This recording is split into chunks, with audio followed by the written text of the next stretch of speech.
nous avons ce soir une invitée de marque qui a accepté tout de suite de bien vouloir venir parler pour notre soirée annuelle du Kerenzelda. J'ai nommé Madame Sonia Catan.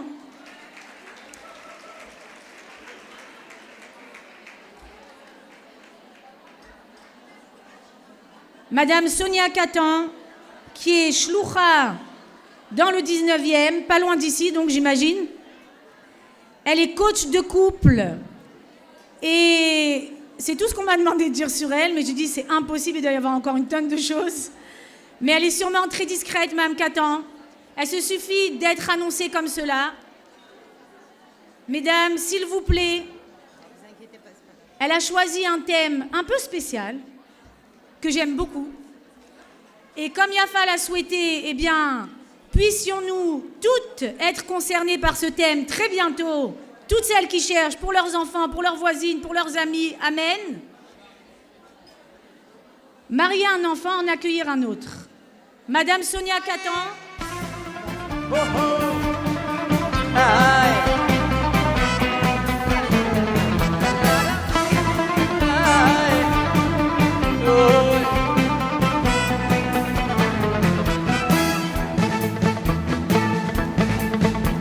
عذرني كل خال لأخنية عذرني كل خال.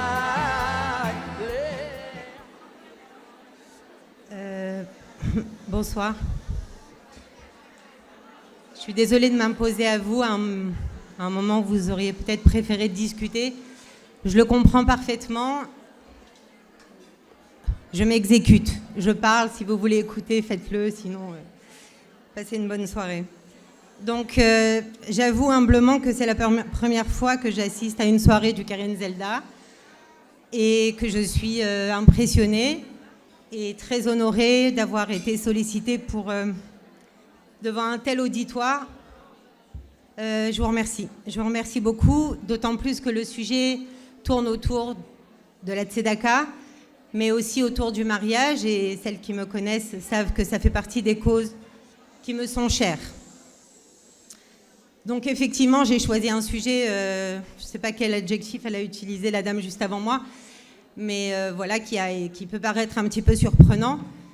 Mais c'est un message qui me tient à cœur, alors c'est peut-être le moment, le jour, pour en parler un petit peu, puisque ça ne va pas être très long, je vous rassure. Donc le mariage, le couple juif, tous les couples juifs aujourd'hui, enfin une communauté juive est faite des différents couples qui la composent, et notre peuple tout entier est fait de l'association de tant et tant de communautés. Donc nous savons toutes ici à quel point le couple juif est quelque chose d'absolument fondamental pour notre bonne santé à l'échelle du peuple. Et autour de ce couple juif, nous avons toutes et tous des postes qui peuvent être différents. Que vous soyez juste assis ce soir en ayant participé financièrement, payé votre place, que vous soyez un parent qui cherche à marier un enfant, que vous soyez une chatranite qui consacrait des heures et des heures par jour et par semaine à essayer de faire des shidduchim, que vous soyez un rav ou une rabbinite, une mashpia qui essayait d'enseigner, d'aider, d'accompagner, que vous soyez dans l'accompagnement des couples. Tout ça, toute cette armée de gens qui se mobilisent autour du même sujet, la bonne santé des couples juifs, pour les créer, les entretenir et les accompagner. Nous sommes tous conscients, même si nous sommes toutes conscientes que c'est plus difficile qu'avant. On va dire les choses comme ça. Voilà, c'est plus difficile qu'avant, donc ça nécessite un investissement toujours plus grand. Et c'est bien pour ça qu'il y a quelques années de ça, pas si longtemps que ça, en tout cas moi quand je me suis mariée, je ne me rappelle pas qu'il y avait des cours de Shalom Bayit, je ne me rappelle pas qu'il y avait des cours aussi fréquents sur l'éducation des enfants, je ne me rappelle pas qu'il existait d'accompagnement Shalom Bayit, à part quelques rabbinim. Aujourd'hui les choses font qu'on prend des sujets qui étaient confiés aux compétences implicites. On s'imaginait que être un mari, être une femme, être un père, être une mère, c'était des choses qui allaient de soi. Aujourd'hui, on a décidé d'en parler, de les sortir de l'implicite pour les enseigner. Alors, c'est exactement dans cette même démarche que je voulais parler ce soir de cette position qui est la position du beau-parent. Alors, ici, dans cette salle, il y a celles qui sont ni belles-filles, ni belle-mère, mais qui seront, Bezrat Hachem, le plus rapidement possible, belles-filles. Et il y a celles qui sont déjà belles-mères et qui sont aussi belles-filles et qui connaissent un petit peu ce sujet de près. Alors, la première chose que je voudrais dire déjà, c'est qu'il y a un mot d'ordre. Il y a un mot d'ordre qu'on soit jeune fille ou qu'on soit belle-mère, ou future belle-fille ou future belle-mère. Le mot d'ordre, c'est l'indulgence. On est dans une relation qui est délicate, dans une relation qui est pleine de subtilité et pleine de finesse, et personne n'a appris, et personne n'apprend forcément. Donc encore une fois, je vous le répète, on compte les uns sur les autres pour avoir ce qu'il faut, pour dire ce qu'il faut au moment où il faut, mais c'est pas toujours comme ça que ça se passe. Donc nous devons les uns les autres de l'indulgence, parce qu'on n'a pas appris à occuper tous les postes que la vie nous amène à occuper. Le message principal que je voulais vous faire passer va se dire de la façon suivante. Dans la mesure où il est aujourd'hui tellement un défi pour un jeune couple, déjà de se trouver, de se construire, de s'entendre, de fabriquer, comme ça. Est-ce que vous pourriez m'amener un verre d'eau ? Ça va, ça va. Ça y est, ça sèche. Merci beaucoup.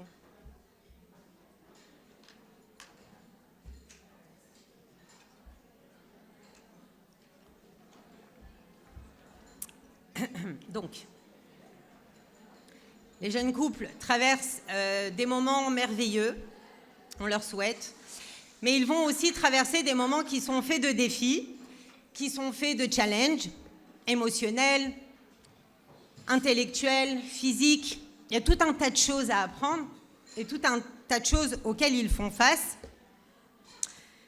Moi, j'appelle ça l'atterrissage sur la planète mariage. Donc, ils atterrissent sur la planète mariage.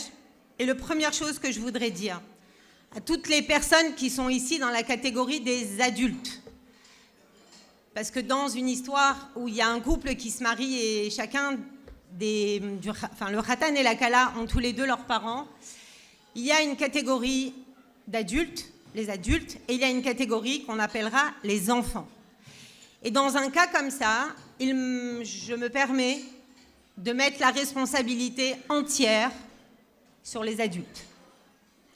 C'est aux adultes, c'est sur les adultes que je me permets de compter pour prendre la responsabilité de leur rôle quand il s'agit d'un sujet qui est certes extrêmement délicat, mais quand on a un jeune couple qui vient à peine d'atterrir sur la planète mariage, avec tout ce que ça comporte, on ne peut pas en plus leur demander,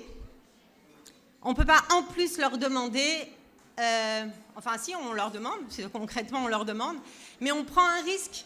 On prend un risque de les surcharger, de leur en mettre encore un petit peu plus dans leur tête, de les charger émotionnellement de sujets dont ils se seraient très très bien passés.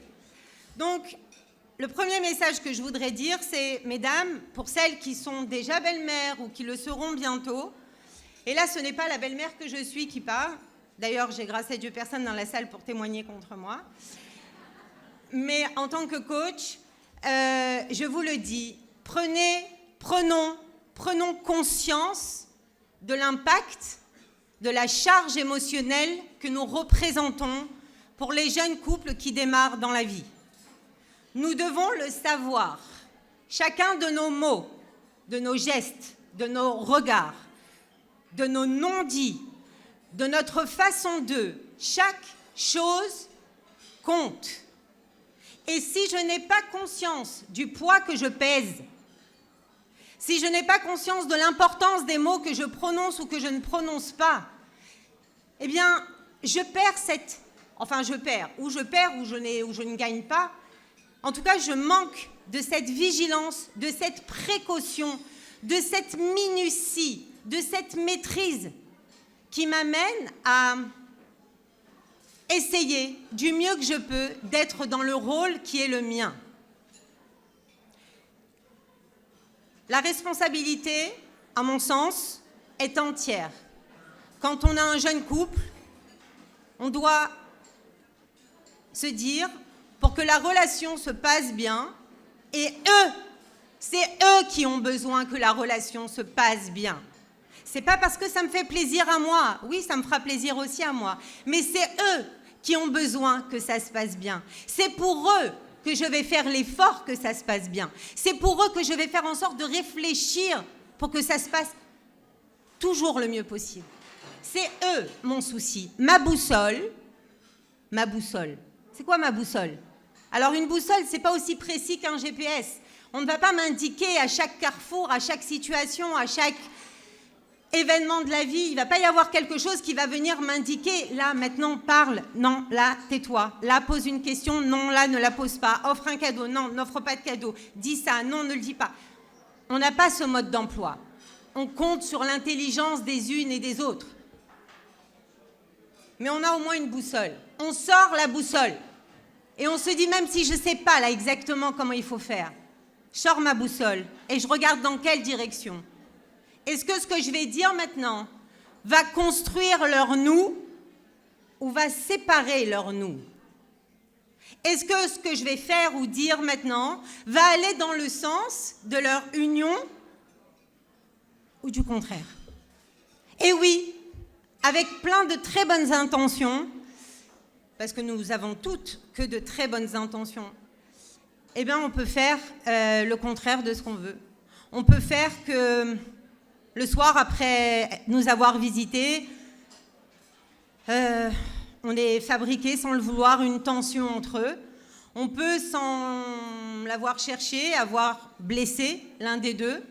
On peut avoir réduit l'un des deux. On peut lui avoir fait ressentir des émotions désagréables. On peut même aller plus loin. On peut devenir un problème. Ça existe que des parents gentils et bien intentionnés deviennent un problème. Et on n'a pas le droit de faire ça.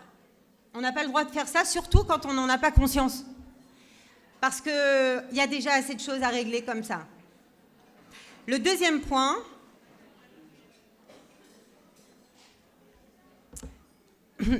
c'est qu'il y a malheureusement des relations qui ont eu des répercussions tristes à cause des premières minutes, les premiers jours, les premières minutes, les premières secondes parfois, les premiers mots, le premier regard. Un jeune homme qui rentre dans sa belle famille, une jeune fille qui rentre dans sa belle famille est chargée d'appréhension. C'est absolument normal. Nous, les parents, on joue à domicile, on est chez nous, et déjà, c'est pas simple. Mais cette jeune personne qui rentre, elle est pleine de questions. Est-ce qu'elle va plaire? Est-ce qu'elle va déplaire? Est-ce qu'elle va dire ce qu'il faut dire, s'asseoir comme il faut s'asseoir, manger comme il faut manger, répondre comme il faut répondre? Il y a plein de questions qui l'habitent. Et là, à ce moment-là, il y a quelque chose qui va se jouer dans les premiers instants. Est-ce que on est content de me voir arriver?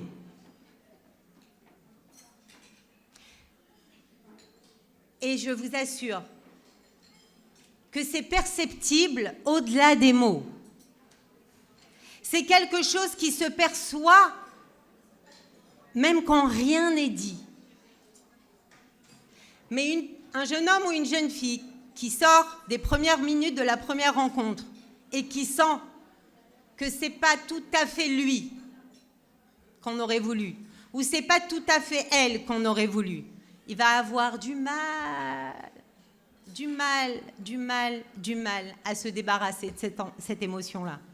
Ça va beaucoup encombrer sa personne et ça va donc beaucoup encombrer la relation et donc beaucoup encombrer le couple. Parce que comme je vous l'ai dit, c'est ça ma principale sujet. Donc, oui, tu es voulu. Oui, c'est toi qu'on voulait.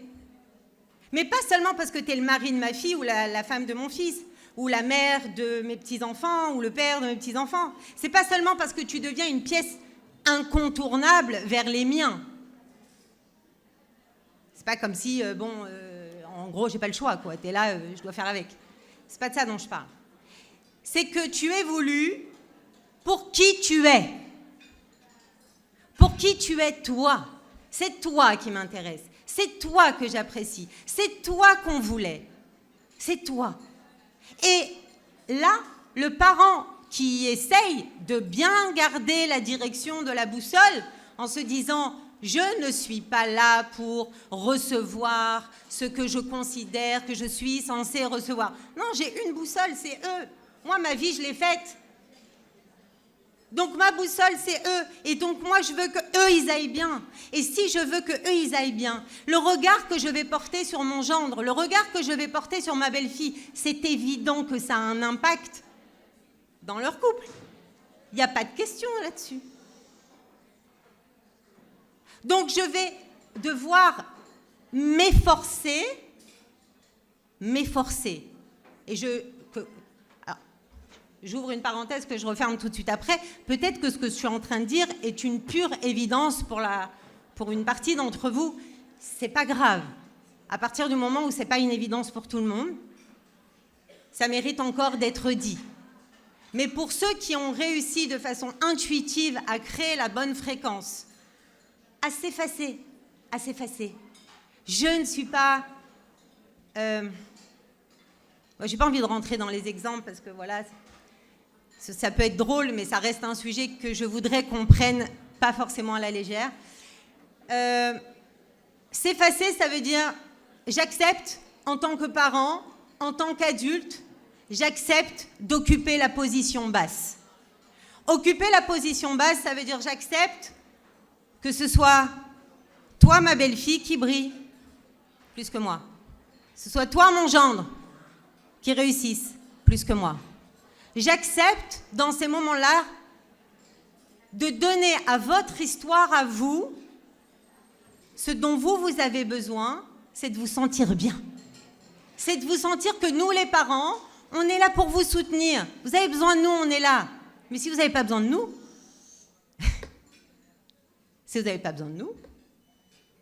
eh ben, on ne viendra pas. Ça paraît bête, mais des fois, il faut le dire. C'est vous qui comptez. C'est vous, le jeune couple, qui comptez. Et le troisième point,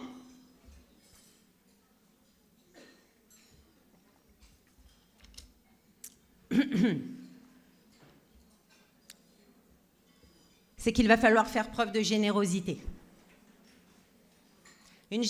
D'ailleurs, ce soir, on parle de tzedaka, on parle de générosité. On nous apprend que de donner, ça ne nous appauvrit pas. De donner des forces à cette jeune personne qui vient d'arriver à la maison, ça ne nous appauvrit pas. De lui donner de la valeur, de la considération, ça ne nous appauvrit pas. De te donner la sensation réelle qu'on n'attendait que toi dans notre famille, ça ne nous appauvrit pas. Que toi, ton histoire et ta famille, je répète, toi, ton histoire et ta famille ont de la valeur à nos yeux. On est content que tu sois là. On est honoré de t'avoir dans notre famille. Et quand tu parles, on est content de t'entendre. Et quand tu viens, on est content de te voir. Mais si jamais un jour, ton avis n'est pas le même que le nôtre n'a pas lieu d'être. C'est le tien d'abord. Et si jamais on nous invite, il faut que ça te plaise. Parce que sinon, on ne viendra pas. Nous, on ne veut jamais être là. Si jamais ça devait nous prendre le risque, nous faire prendre le risque, d'être un souci pour vous. Donc ce troisième point de la générosité, c'est de trouver cette fréquence dans laquelle j'abandonne. Je donne mon enfant, Belev Shalem. Je te confie ma fille, je te confie mon fils, parce que j'ai confiance. Je ne vais pas te demander tous les soirs qu'est-ce que tu fais à manger, parce que je sais que tu vas lui faire à manger. Et même si tu ne lui fais pas à manger, c'est ton histoire. Je te fais confiance, parce que même s'il fait -12 et que je trouve que tu n'as pas suffisamment bien couvert le petit, eh ben, il vaut mieux qu'il attrape un rhume plutôt que je te dise c'est comme ça que tu habilles le petit. Je te fais confiance. Je sais que tu vas faire, et même si tu fais des erreurs, fais-les. Fais-les, trompe-toi. Mais moi, je ne suis pas là, tu ne m'as pas demandé mon avis, je ne te le donne pas. Et si jamais j'ai quelque chose qui me vient à l'esprit, ben, ça reste dans l'esprit. Ça restera dans la tête. On mettra ça dans un espèce de compte en banque des mérites, des choses qui auraient pu être dites et qui ne l'ont pas été. Pourquoi est-ce que j'utilise le mot générosité? Parce que quand on a soi-même une vie construite, quand on a soi-même une vie riche, alors on a moins de mal à donner. Si on reste parent toute notre vie, on reste donneur toute notre vie. Toute notre vie, c'est nous, enfin, je ne parle pas des vieux jours, mais toute notre vie, c'est nous, parents, qui sommes à l'écoute de tes besoins. C'est nous qui restons les pourvoyeurs de ce dont toi tu as besoin. Et de moins en moins avec le temps. Parce que je ne deviens pas l'enfant de mes enfants. C'est moi qui dois te nourrir, c'est pas l'inverse. Je termine, puisque le temps est fini. Je vous remercie à l'avance, avant que ça reparte. Je vous remercie pour le silence. En conclusion, on a plein de compétences implicites, des choses qui se font naturellement. Ça marche tout seul. Accueillir un gendre, devenir mère, devenir épouse. Mais on s'est rendu compte avec le temps qu'il y a finalement des sujets qui devaient être soulevés parce que les erreurs coûtent cher. Et mon cri du cœur de ce soir, parce que je vous avoue qu'il m'arrive encore d'être surprise, très surprise, trop surprise, de me dire mais j'arrive pas à comprendre. Quand j'ai un couple devant moi et que je vois que leur souci principal, ça ne veut pas dire qu'il n'y en a pas d'autres, mais quand je vois le poids que les histoires de famille prennent dans leur vie, je me dis, mais comment osent-ils? Comment osent-ils? C'est qui le sandac? C'est qui le truc? Chez qui vous passez Shabbat? C'est quoi le... Je dis, mais ils ont que ça à faire. Ils ont que ça à faire de vous alourdir votre vie, alors que vous avez déjà mis tellement de sujets. En plus, il faut vous rajouter ça. Donc, de grâce à toutes celles ici qui se sentent un petit peu concernées par le sujet, prenons le sujet au sérieux. On n'a pas le droit de les alourdir, même pas d'1 gramme. On est toutes là ici ce soir autour du mariage. C'est trop précieux, c'est trop kadosh, c'est trop fragile. On ne doit pas s'amuser avec ça. Je vous remercie, mesdames. J'espère que le message est passé et je vous souhaite une excellente suite de soirée.